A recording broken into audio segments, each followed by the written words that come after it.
한덕수 권한대행이 대통령 되면 잘 하실 것 같아요. 제가 봤을 때에는 이게 뭐냐면 한덕수 권한대행이 나오면은 대통령이 된다. 될 것이다. 뭐 그 이재명 대표를 꺾을 수 있을 것이다. 이런 이야기가 아니고 만약에 그 지금 그 한독수 권한 대행 체제로 우리나라가 뭐 한 1년, 2년 이렇게 쭉 간다라고 하면 다른 사람이 대통령 선출되는 것보다 제가 봤을 때는 더 나을 것 같다. 저 개인적으로는 그런 생각 하거든요.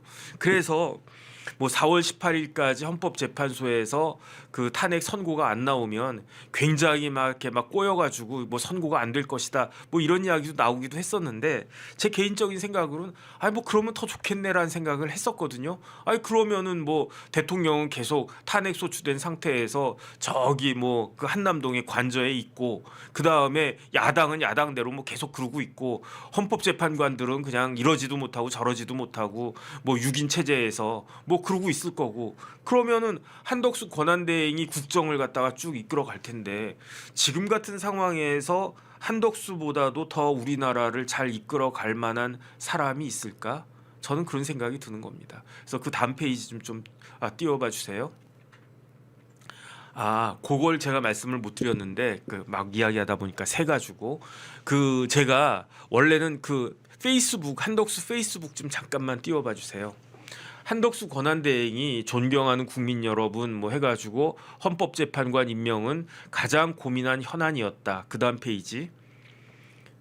그래가지고 그 뭐야 마용주 뭐 대법관 임명했고 그 다음에 마은혁도 임명했고 그 다음에 문영배 이미선 후임자로 이완규 함상훈을 지명했다. 그래서 뭐 다 훌륭하신 분들이다. 그 다음 페이지. 그래서 오늘 내린 결정은 여러 사람들의 의견을 듣고 숙고한 결과다. 그래서 법적 검토도 거쳤다. 그 다음에 어제였으니까 어제 국무회의가 있었습니다. 국무위원들의 의견을 마지막으로 듣고 결정을 했다. 사심 없이 오로지 나라를 위해서 결정을 내리고자 최선을 다했고 결정의 책임은 내가 다 지겠다. 이런 이야기를 페이스북에 올려놨던데 한번 페이스북 들어가셔가지고 한덕수 이름 세 글자만 치면 나오니까 한번 그 쭉 보시고 원래는 제가 이거 쭉 그 자세하게 읽어드리려고 했는데 또 제가 그 삼천포로 빠지느라고 그랬습니다. 근데 왜 한덕수 그 권한대행이 지금 굉장히 우리나라에 필요한 사람인가? 그거 그 트럼프 그거 좀 띄워봐 주세요. 어제 정상급 첫 통화를 했어요. 그러니까 1월 달에 그 트럼프가 미국의 두 번째로 미국의 대통령이 됐습니다. 그랬는데 그 원래는 한미 간에 미국의 대통령이 취임하자마자 한국은 거의 뭐 그 다음 날까지 금방 시간 얼마 안 걸리고 그런 상황에서 한미 정상 간에 만나지는 못한다고 하더라도 전화 통화는 금방금방 했었거든요. 그런데 우리나라는 어땠습니까? 우리나라는 대통령이 그 권리가 아니라 탄핵 소추가 된 상황이었고 그 다음에 트럼프가 대통령 됐을 때 한덕수 국무총리도 탄핵돼 가지고 그때 대통령 권한 대행은 누구였느냐? 그때는 최상목이었단 말이에요. 권한 대대행이. 그러니까 최상목 경제부총리가 트럼프하고 저렇게 전화할 수 있는 그런 위치는 아니었단 말이에요.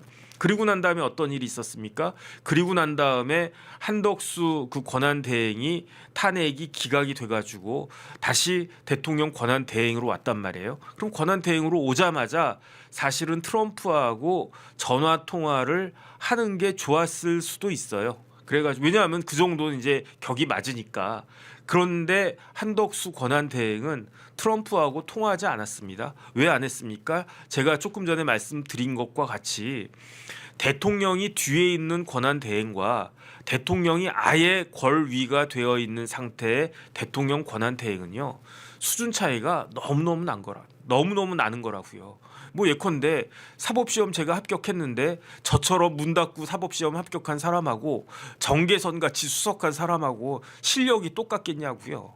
그 차이보다 훨씬 더 큰 차이라고 생각하시면 이해가 되시려나?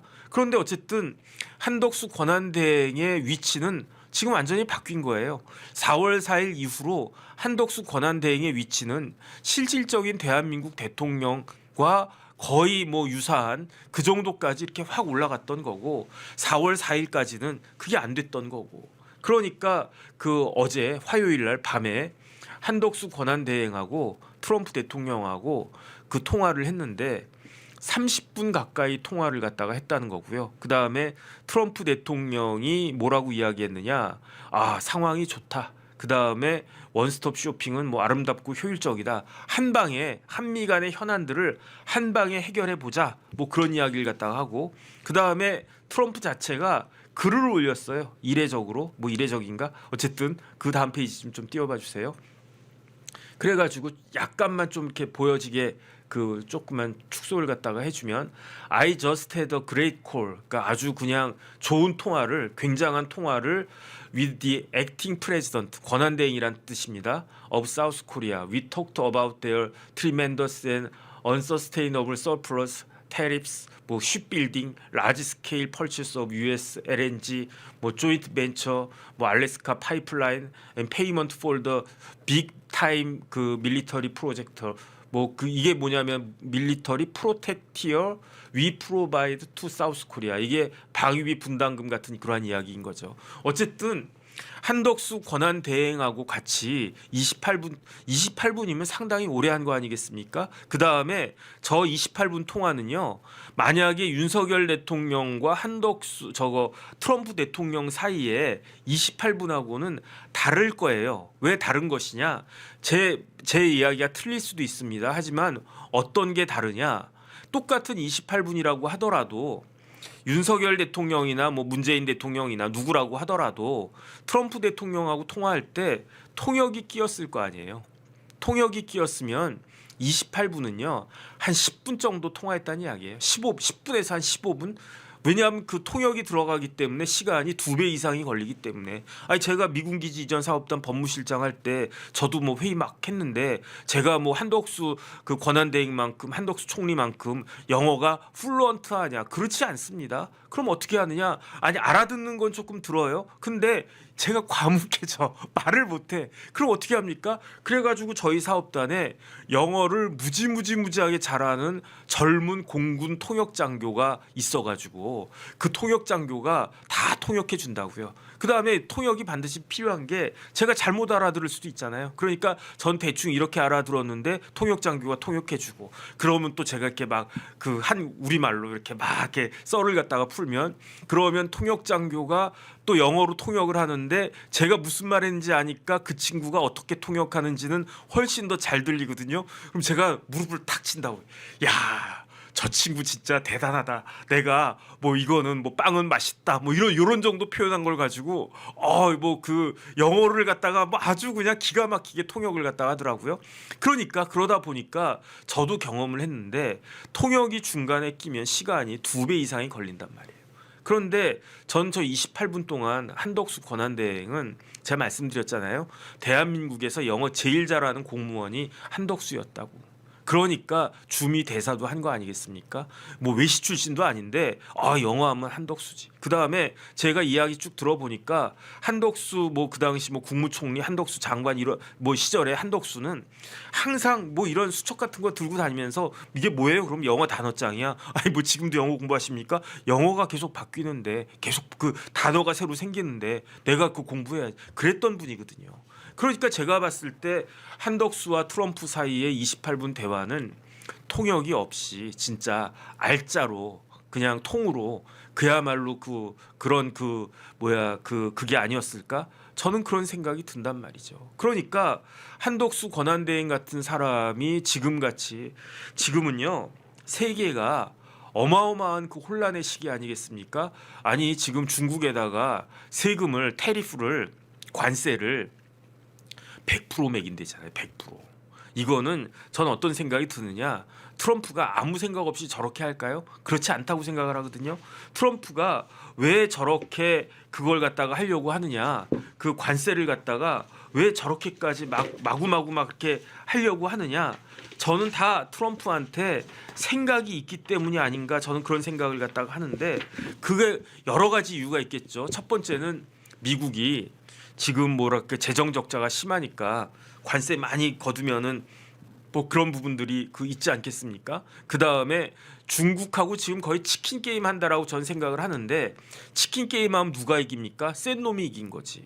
그러면은 진짜로 그 뭐야 기차하고 붙는데 열량짜리 기차하고 한량짜리하고 기차하고 붙으면 누가 깨집니까? 한량짜리 기차가 깨지잖아요. 그러니까 미국은 트럼프는 미국과 중국이 붙으면은 뭐 미국도 타격을 입겠지만 중국은 나가 떨어질 것이다. 그러니까 그 뭐야 마지막에는 시진핑이 드랍할 것이다. 뛰어내릴 것이다. 그 계산을 하는 것이 아닌가? 그다음 제 개인적인 생각인데 뭐 제가 주제 넘게 경제에 대해서 잘 알지도 못하면서 드리는 말씀이긴 한데 제 생각에는요. 트럼프는 이런 걸 통해 가지고 미국 내에 제조업을 다시 활성화시키려고 한 목적이 있는 것이 아닌가? 어쨌든 트럼프가 정말로 그 뭐 제가 봤을 때 뭐 일반적인 경제학자나 일반적인 행정가들 봤을 때는 말도 안 되는 그런 뭐 미친 것 같은 그런 정책, 관세 정책을 하고 있는데 그러니까 어떻게 됩니까? 세계가 막 요동치고 있잖아요. 세계가 요동치고 있잖아요. 그런데 여기에 대해서 우리나라가 어떻게 대응해야 되느냐, 이렇게 하느냐 이렇게 하느냐가 그 지금 만약에 이전 그 뭐 좀 평온한 시대인 거하고 지금 같이 격동의 시대인 경우하고는 완전히 달라질 건데 이거를 갖다가 과연 누가 할 것인가? 저는 어제 이제 안철수 의원이 그 출마 선언했단 말이에요. 안철수 의원 출마 선언한 거 조금 웃기기도 했는데 왜 웃깁니까? 안철수 의원이 18대부터 계속 대통령 출마했어요. 18대, 19대, 20대, 요번에 21대까지. 18대 때는 어땠습니까? 누가 대통령 됐습니까? 박근혜. 박근혜 대통령 됐을 때 안철수 의원은 출마한 다음에 어떻게 했습니까? 그 중도에 사퇴했어요. 철수했어요. 철수해가지고 누구랑 붙었습니까? 누구랑 붙었냐면은 문재인 후보하고 붙었어요. 그래가지고 누가 이겼습니까? 박근혜 후보가 대통령이 됐지. 그 다음에 20대 때는 19대 때는 박근혜 대통령 탄핵당하고 나가지고 그 대선이 지금처럼 급조가 됐는데 그때는 어떻게 했습니까? 안철수 후보가 그때는 완주를 했어요. 완주해가지고 누가 대통령 됐습니까? 문재인 후보가 대통령 됐어요. 근데 만약에 그때 안철수 후보가 완주하지 않고 홍준표 후보하고 그냥 뭐 이렇게 딱딱딱 해가지고 뭐 홍준표가 단일화가 됐든 홍준표로 단일화가 됐던 안철수로 단일화가 됐던 그 단일화만 됐으면은 단일화한 그 사람이 대통령 됐을 가능성이 훨씬 높았는데 홍준표는 홍준표대로 안철수는 안철수대로 따로따로 그냥 그 끝까지 완주하는 바람에 어떻게 보면 문재인 대통령이 어부질이 그때 했던 거고 그 다음에 지난번 대선 어떻게 됐었습니까? 윤석열 후보가 나왔는데 안철수 후보가 또 나와가지고 어떻게 했습니까? 끝까지 가다가 3월 달에 거의 대선을 갖다가 사전 투표한 다음 아니었나? 그리고 난 다음에 안철수 후보가 그때는 또 철수해가지고 그래가지고 누구를 대통령으로 만들어줬습니까? 윤석열 후보를 대통령으로 만들어줬잖아요. 그런데 요번에 이제 또 나왔다는 거예요. 4번 연속으로 나오는 거예요. 4번 연속으로 나오는 건데 이번에는 완주하겠지. 이번에는 뭐 경선이니까 안철수 후보가 뭐 창당한다든지 해가지고 그냥 밖에 있다가 그러다가 끝까지 하겠습니다. 이게 아니고 그 지난번처럼 윤석열 대통령 때처럼 이번에는 아예 국민의힘 안에서 경선을 하는 거니까 경선하는 중간에 뭐 본인이 뭐 스스로 뭐 그냥 그 뭐 어디랑 뭐 단일화하겠다 그러지는 않겠죠. 물론 이제 빨리 컷오프 될 수가 있을 수도 있는데 그게 중요한 게 아니고 저는 어떤 생각을 갖다가 하느냐 그 안철수 후보가 이야기한 것 중에 어제 이제 출마 선언한 것 중에 제가 공감하는 건 딱 하나가 있었어요. 그게 뭐냐면은 더 이상 이번에 대통령은 법률가가 안 됐으면 좋겠다. 저는 그 이야기에 공감합니다. 근데 현실적으로 그럴 가능성은 별로 없어 보이는데 왜냐하면 지금 그 국민의힘에 빅4가 누가 있습니까? 빅4가 그 누구야? 김문수, 그 다음에 뭐 한동훈, 오세훈, 그 다음에 홍준표 이 4사람을 빅4라고 봐야 되잖아요. 그런데 김문수 장관 빼고 나머지 3명은 다 뭐다? 다 그 법률가들이다. 그러니까 홍준표, 한동훈은 검사 출신이고 오세훈은 그냥 변호사고 어쨌든 법률가잖아요. 그래서 아마 이번에 후보로 뭐 김문수 후보가 유력하다고 볼 수도 있겠고 뭐 누가 될지 모르겠지만 어쨌든 그런데 제가 이런 말씀을 드리는 게 김문수 후보를 지지해서가 아니고 뭐 그다음에 뭐 오세훈, 한동훈, 홍준표 후보를 제가 깎아내리기 위해서 하는 게 아니고 그냥 지겹다 이 생각이 들어요. 아유 이제는 변호사들이 저도 변호사지만 그냥 뭐 우리나라를 갖다가 막 이렇게 하는 거는 사실은 지겹다. 어쨌든 그런 생각이 드는데 그런데 어쨌든 그런 면에 있어서 한덕수 왜냐하면 저도 변호사지만요. 그 법률가라고 하는 사람들은 항상 규정을 따진단 말이에요. 저도 그러지 않습니까? 제가 뭐 방송 나가가지고 뭐 이런저런 이야기하는 게 왜 나갑니까? 저는 제 주제를 알거든요. 제가 저희 패널로 딱 나갔을 때 오늘도 돌직구 4명이 하지만 어떤 식으로 그 패널들이 배치가 되어 있느냐 나오는 사람들 뻔해요. 첫 번째 정치인들, 여야의 현역 정치인들, 두 번째 뭐 교수님이나 기자나 이런 분들, 그 다음에 세 번째가 저 같은 변호사인데 그래서 뭐 제가 뭐 주제 넘게 이거는 이렇게 해야 되고 저건 저렇게 해야 되고 뭐 저 그렇게 이야기 안 합니다. 그렇게 할 생각도 없고 그렇게 해서도 안 된다고 생각을 해요. 근데 제가 무슨 이야기 하느냐 방송 나가가지고 규정 따지는 거잖아요. 뭐 헌법 몇 조 몇 항에 보면 이런 게 나와 있는데 그런데 그건 이렇게 해석될 수가 있고 그 다음에 조금 비유를 들어서 이렇게 해석하면 이해하기가 좀 쉽지 않겠습니까? 저는 딱 그 정도만 말씀드리려고 방송에 나가는 거거든요.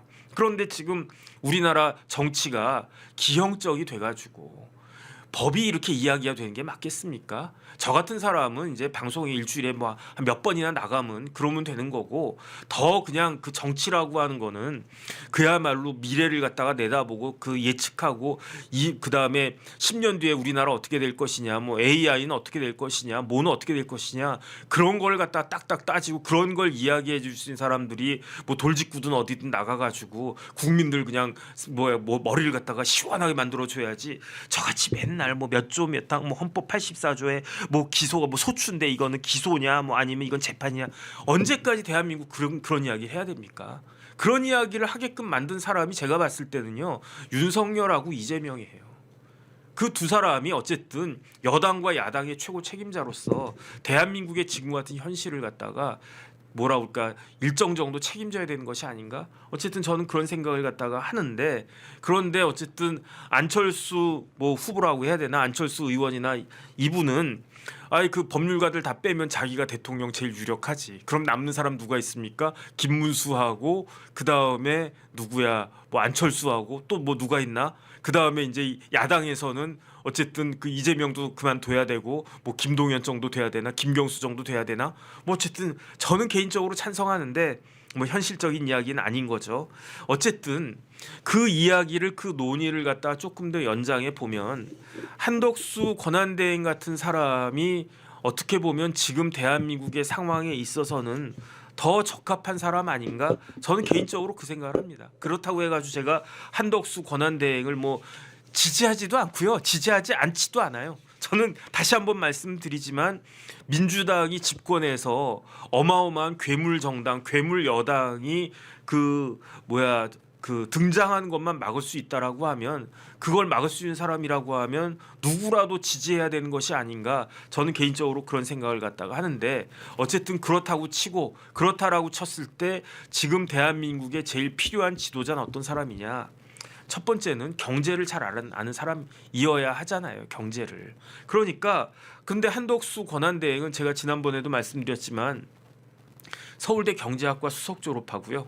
그 다음에 행정고시도 합격하고 그 다음에 하버드에서 박사학위도 받고 그 다음에 옛날에 상공부라고 있었어요. 지금은 무슨 부라고 해야 되나? 옛날에 상공부에 있었는데 상공부에서 잔뼈가 이렇게 쫙 그 상공부의 그 요직을 갖다가 기재부가 아니고 옛날 재무부가 아니고 한덕수 권한대행은 한덕수 총리는 상공부부터 시작해가지고 쭉 커온 사람이거든요.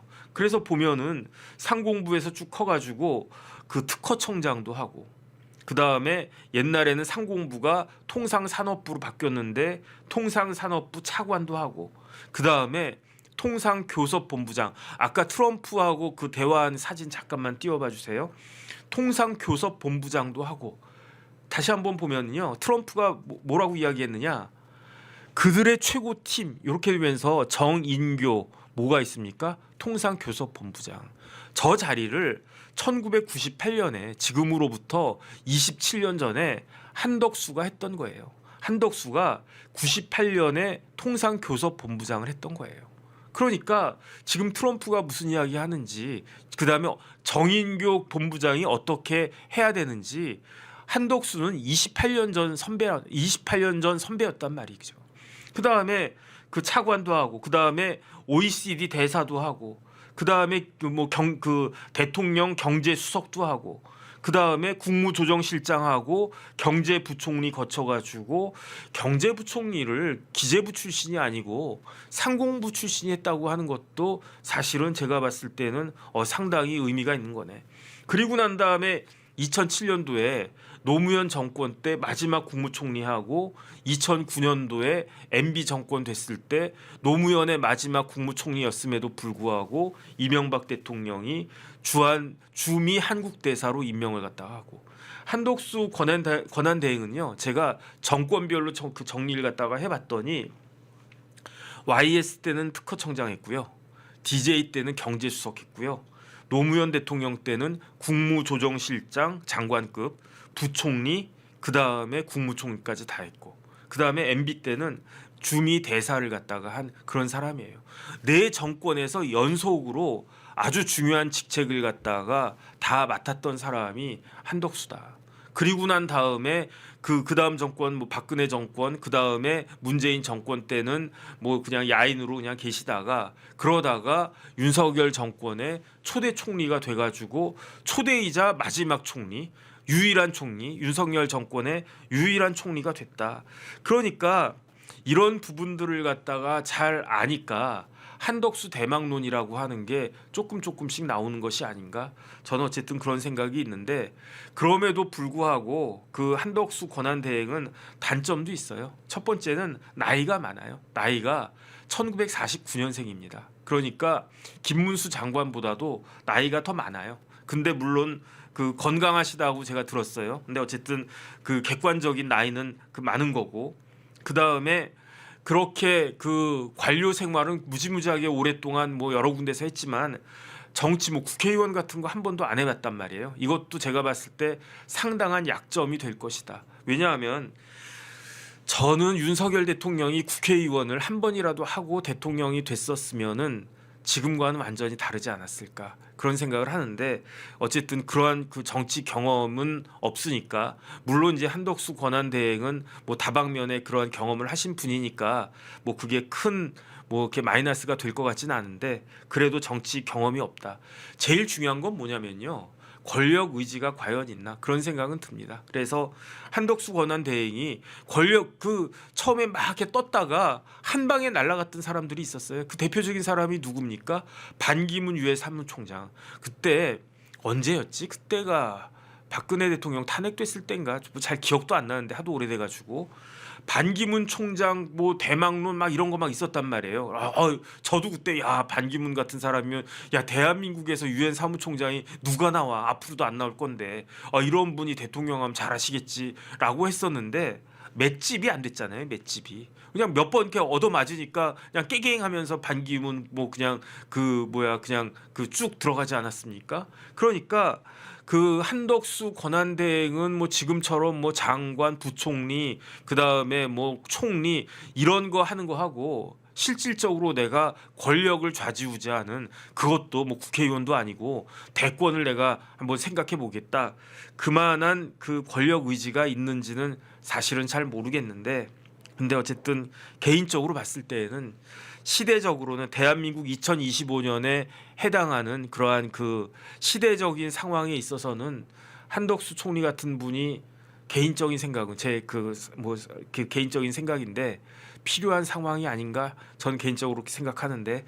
또 어떤 분들이 뭐 그렇게 뭐 댓글 달더라고요. 뭐 네가 얘기한 거 다 틀렸잖아. 그거 제 인정을 갖다가 합니다. 근데 개인적인 생각이에요. 그래서 중요한 거는 된다라고 하는 보장도 없고, 그러니까 첫 번째 본인이 나서겠다라고 하는 것도 확인이 안 돼 있고, 나선다고 한들 그 정치권의 그 험한 그 정글 같은 그 정치권에서 뭐 불과 이제 한 뭐 50 며칠밖에 안 되겠지만 견뎌낼 수 있을까? 뭐 그것도 잘 모르겠고, 그다음에 그리고 나서 결국은 이제 본선에서 이제 이재명 대표하고 붙을 텐데 과연 꺾을 수 있을까? 그것도 모르겠고 그렇긴 한데 만약에 대통령이 된다라고 하면 그러면 그 어떤 사람보다도 지금 상황에서는 일 하나는 제일 잘하지 않을까?